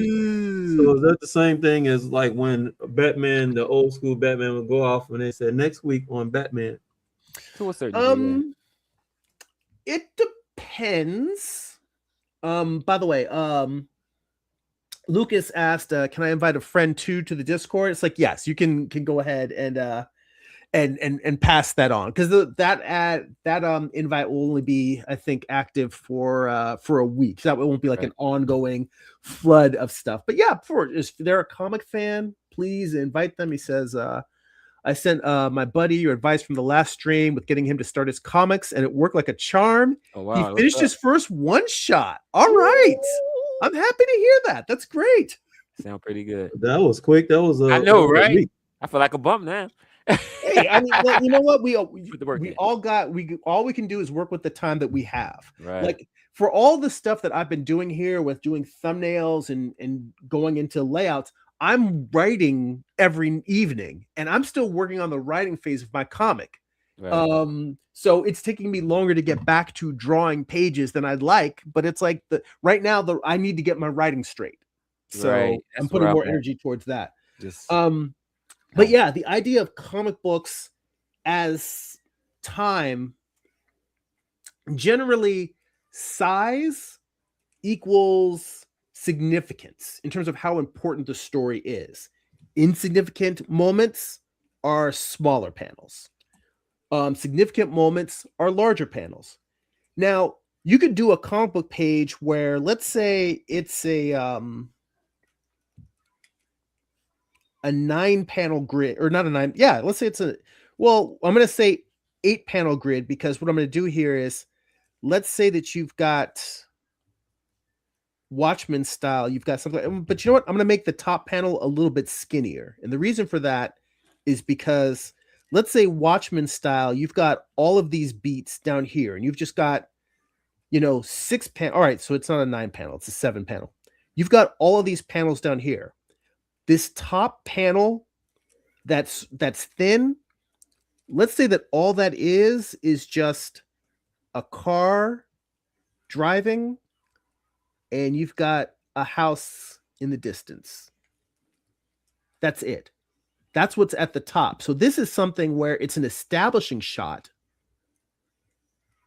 It's long because this is sort of like setting the table for, like, it could be something where they've been driving up for like 5 minutes, and it's like long and there's dusty. The point is that it's skinny. I mean, it's short in terms of like height, because it's not important. It's an establishing shot, but it's a shot that is meant to take place over a long period of time. The width the width describes the time, but the height describes the importance. Now, separately, you can have the opening of a comic, and I kind of want to move this over because I want them side by side. Let's say you've got a comic now, and exact same story, but the other panels are on the next page, and the opening page is a giant splash page, and let's say you've got beautiful clouds up above, and then at the bottom you've got car and house. So same thing, almost the exact same composition, but now the tone has been changed now, as opposed to a tiny little shot and then you go into characters talking and having whatever, experience they're having. With this, you're almost given like, this feels like a very cinematic, like this is really setting the stage. The first version is just, we're showing you an establishing shot. It's not that important, but we're moving on. This feels like the opening to a movie.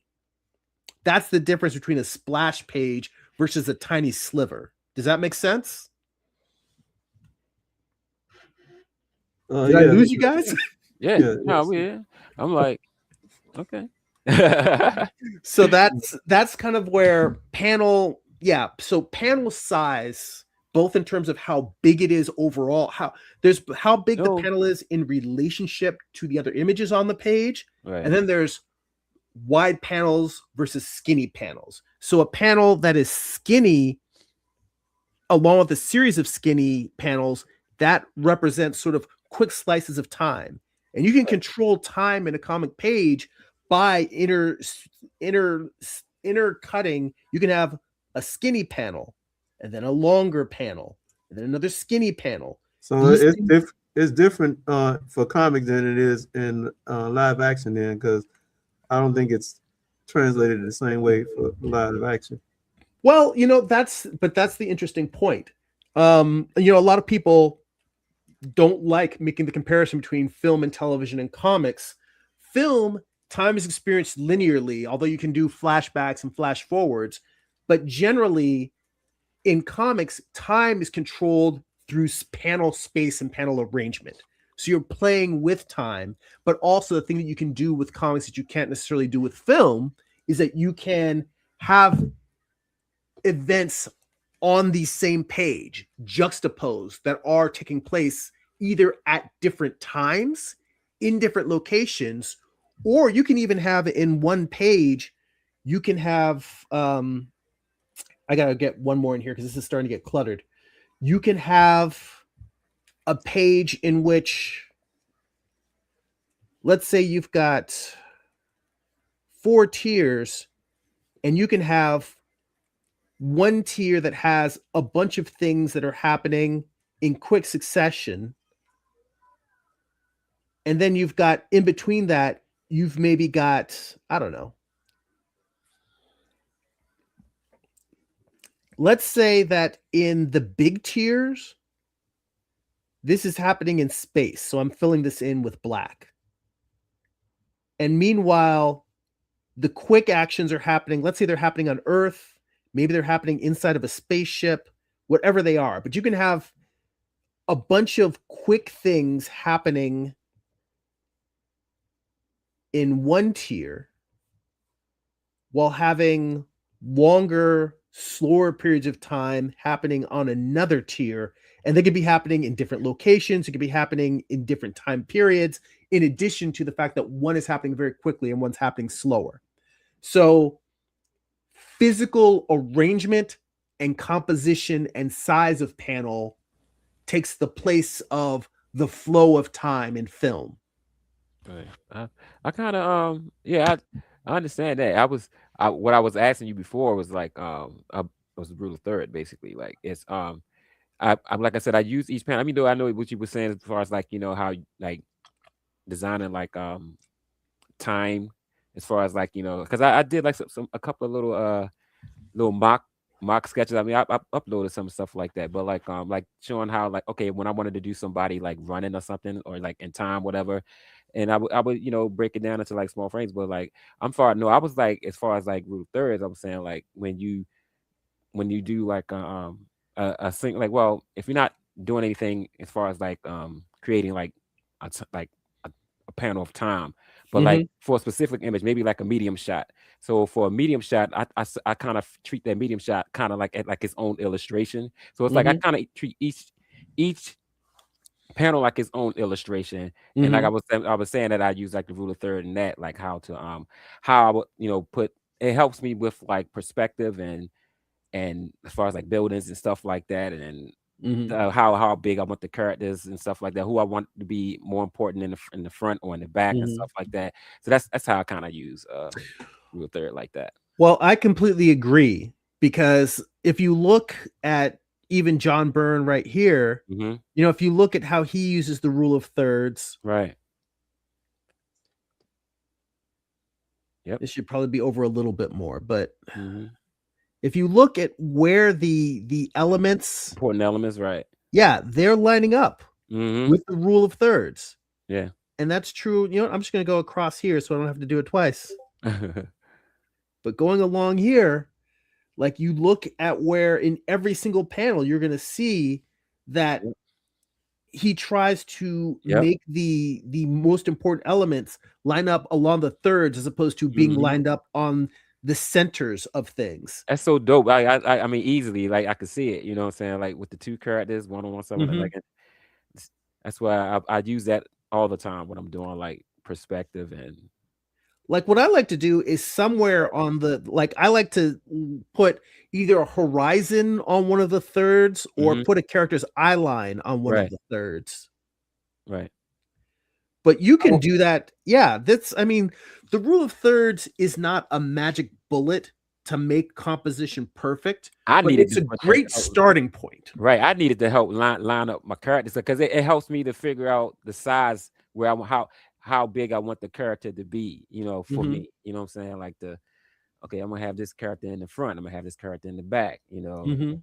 and should I, because then when I do that, I try to take an account of like when you start adding things like special effects and word balloons and stuff like that, Mhm.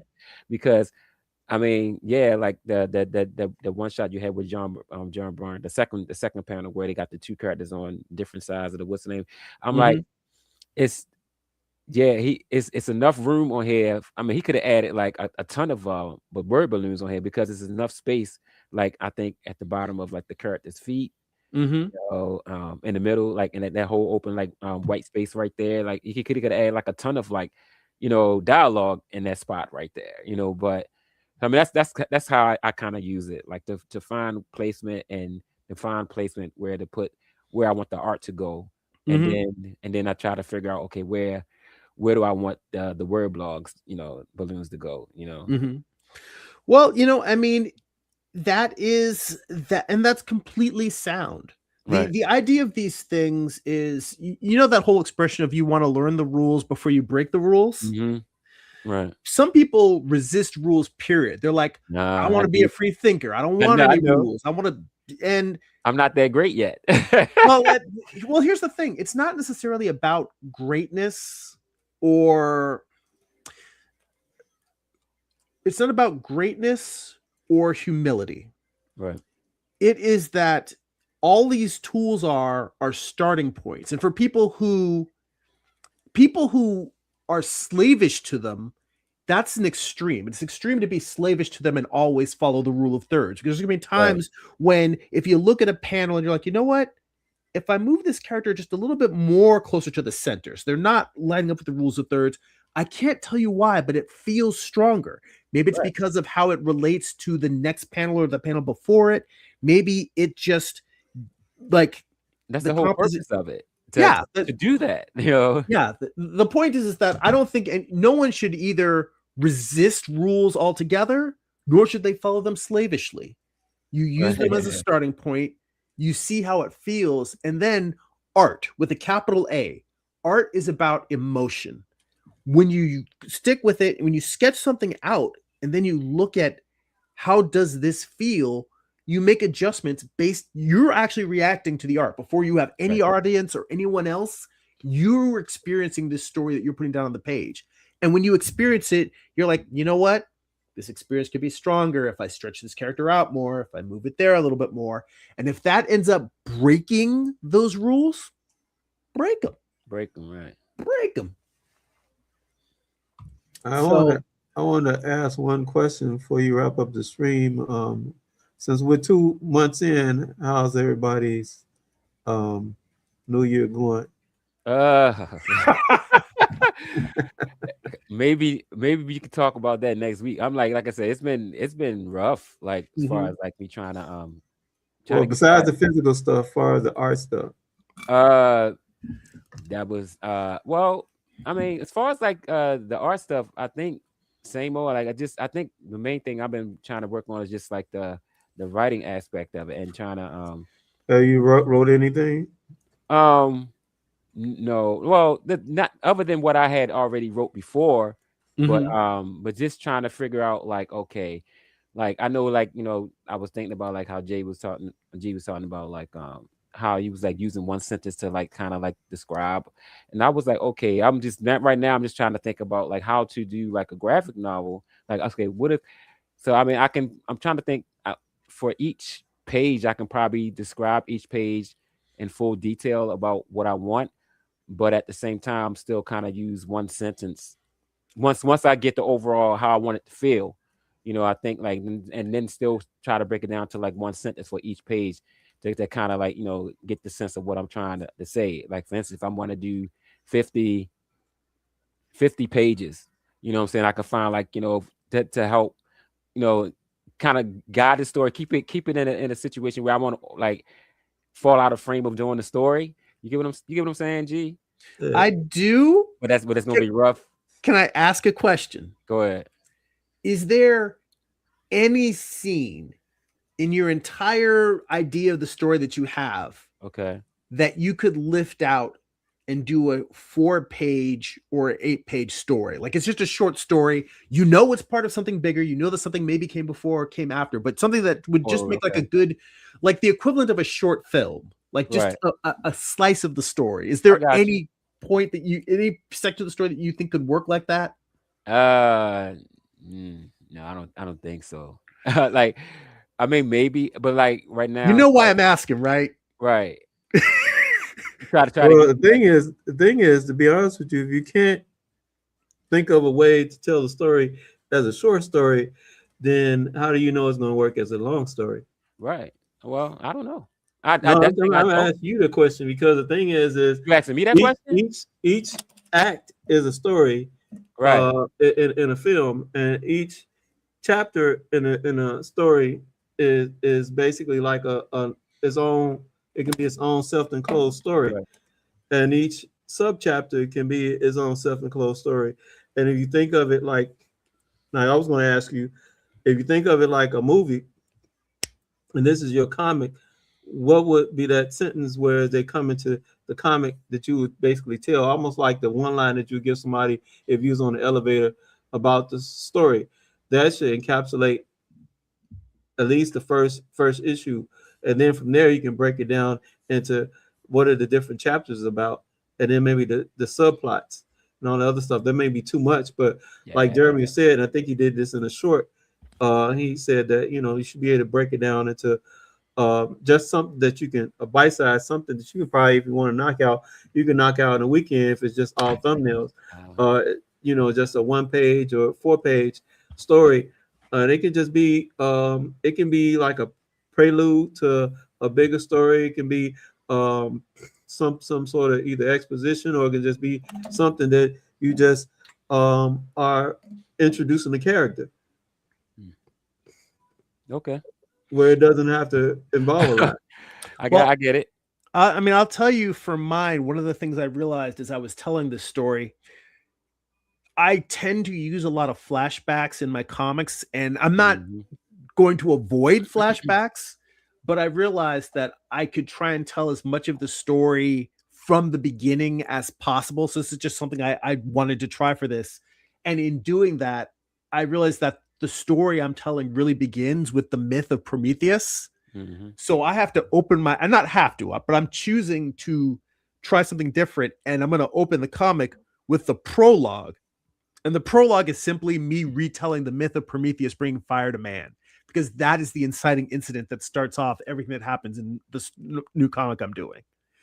And so that thing could stand by itself. It's just a short story of this is where the story starts. So, I Okay. mean, it could be as simple as just simply saying, like, what is one thing that happens in your story that's interesting? And just, it doesn't even necessarily need to, I guess what I'm trying to say is it doesn't necessarily have to make sense as a perfect standalone short story, Right. but I think it's helpful to take something that can be a scene to show people of this gives me the flavor of what the story's about. Okay. And I Almost think like when you know how like when you used to watch At the Movies with Siskel and Ebert, Right. and how they would have the things where they would show you scenes from the movie and then they would talk about the scene. You didn't Mhm. see the whole film, but you got a sense of the flavor, and that's kind of what I'm saying is you don't. I'm not telling you you got to tear your story apart and come up with a whole new short story, but Right. what I want is I want to find places for you to get easy wins because I Oh, know me it's too. hard for you to find the time to do this. Right, it is. And it's I cool. think one thing I wanted to ask you is so like to tag on with what Jeremy was saying is if you was to pick one of the characters, whether it's an antagonist, protagonist, or Right. one of the other characters in there, what is an interesting thing about that particular character that made that character who that character is that can be part of the actual story that you can extract from that and make into a few pages. I don't know. Because I'm still in the very beginning of like trying to do all the writing. So like No, say I'm talking about, and I'm excluding all the writing. I'm just talking about the character itself. what do you mean as far as like the character itself? You have characters in the story, right? Right. I got characters in the story, but I'm like, but at the same time, I'm like, I'm still doing all that's still like designing and still trying to like figure out how I want the story to go. You know? So you don't know, you don't have a that No, you have. I have like I said, I have a detective and I have a young detective, and so far that's it. And I have other things that's going on in the story. That's about it. And then mainly it's like I think as far as like the I think this Baltimore is going to play a big part, like the city itself and stuff like that, and So you things like haven't so. created a So now, backstory for these characters. yeah, man, I'm like, what? I'm like, yeah, I have stories for like for each and everything. It's just that I haven't like I mean, I have bits and pieces and stuff like like here and there. Like I mainly wrote most of the stuff like for the like not enough where to the point where I mean I know where I'm going at with it as far as like the story, but like I have enough as far as like what I want as far as like the characters and what I want the also the story. It's like I'm feeling like y'all you trying to get like the story out, and my thing is like I don't want to be doing too much explaining about that, No, I, But I ain't I asked mean for you you to get what I'm explain saying? it. I'm like I mean I No, don't know because that's I not feel what like I'm. if I say something say more anything more about it, I'm like I'm be telling the story. You get what I'm saying? And I'm like, so it's two detectives. It's a murder in Baltimore. I said that like how many like a week? No, more than a week ago. Like No, what I'm trying to say is if I was to give you one of my characters right, and I was to pick from all of the characters that I have, and you was to ask me what is the thing about that character that I think that's interesting that I can tell a story about. They'll right, basically be it can either be a part of that story or it can be something you can extrapolate from that story, or it can be right. something that lead people into the story. My point I'm trying to ask you is if you already know who the characters are, it would be something you can pull from that. And what I'm saying is not Simple. me Okay, I trying to got you. find out. It's not me. I got you. I got you. So like so basically it's two detectives and there's a murder in Baltimore. There you go. That's a great title, to be honest. A Murder in Baltimore. Yeah, it is. I mean, that could be it, but that's the base of it. It's and like, and then whatever happens at that point, that's in the story, You know what you could do as a short story is just showing the murder. That's it. That's Right. all I the mean, short story is. that's fine. That could be easy. That could probably be like in a couple of panels or something like that, Mhm. maybe like 4 or 5 or 6. You know what? I You mean, know? that's the thing. You could just do 1 or 2 pages. It could just be a 1 or 2 page short story. The reason why I say this is because Because I mean, it's just I could do a couple of panels of some generic characters, whatever, and then eventually, I guess, redraw them over later on. But Mhm. I'm like, I feel like that's fruitless. Like, I mean, I could just go ahead and design my characters and design the characters that I want to be in the story, the way I want to, and Mhm. then I can, get like, the story out, like when I can. But like, I get, the what you're saying, but at the Mhm. same time, I'm like, okay, I don't know. Well, I think it's all a matter of what is going to be the most motivating for you. What's going to make it Right. easier for you to keep producing work? Because I mean, we all work differently, and again, we all got Right. life keep lifing. Yeah, definitely. Like, it do. Life be life and I All definitely right. don't Well, know. speaking of writing, I'm gonna check in with my wife because we might go for a hike. But later today, I'm gonna do hop on Patreon and I'm gonna get on and do a writing sprint where I'm just gonna get on, write. I'll have the camera on while I'm writing, take a break if anyone wants to show up and hang out and talk for a little bit, and then go back and do another 25 minutes of writing. So I'm gonna Right. do that later today as one of the Patreon live streams. Yeah, maybe I join. Yeah, I wasn't trying to to know about your story. I was more so Right. like I was trying to say I got probably hundreds of characters, and Okay. I do like their little. You know how Marvel, if you got like a Marvel or DC book, you Right. have like the whole character bio, Yeah, I and you have got, plenty of those. I was yeah, I got wondering. I got I got all the information. Then I got like a uh like who they affiliated with. So Right. if I was to pull a story out, like you know, I was gonna say, well, I got a character that's from like my old ideas I had in the '90s, Right. where he's a dead cop that has like telekinetic powers, and he sort of like acts like a what do you call it, a what do you call, guardian angel, and Okay. he sort of like protects his friends that are still living. They talk about him every now and again. He used to be a cop, and I got other characters as part of that universe. I have a whole story that another friend of mine asks about every now and again, writing a story for. Right. I can pull like each I can pull like each character that I have that I created a story out of them. And if I wanted to, if I spent the time, like what we're talking about, and created a story, I probably have more stuff finished. So that's the only thing I'm trying to do when we talking about this. So if I was to Right. say, okay, I'm Now, gonna I pull got one. you. Like, cause I think you more you because you wrote like a ton of stories and stuff like that, and like and I get that. I haven't, so I'm just really starting. Yeah, I mean, Amar, If I something you wrote it, really I I don't mean, have that's nothing fine. finished. Amar, Nothing. something you really got to keep in mind is Yeah, that I'm all the brand new the, to this. the writing process, For me, the is going to be difficult, but at the same yeah, time, believe me, I'm on track because I really want to get something started. It's like mhm, I think if I can get the story together or something like, and as far as like as far as like the character designs and stuff like that, I think that's going to be a lot more easier for me because I already mhm, figured out like how I was trying to think like how I wanted the detective to look. I was thinking like, did I want him to look like Mos Def, or did I want him to look like some other actor, and I still haven't figured out what I want the younger detective to be. I didn't know if I want the detective to be a young black woman, a young Asian woman, or just somebody mhm, like just to have like some diversity in the story, but at the same time like to show like kind of like I guess the age difference and stuff like that, and having them like kind of like going at each other, like just little stuff like that. But like I'm thinking of all the nuances and stuff like that, and how I can,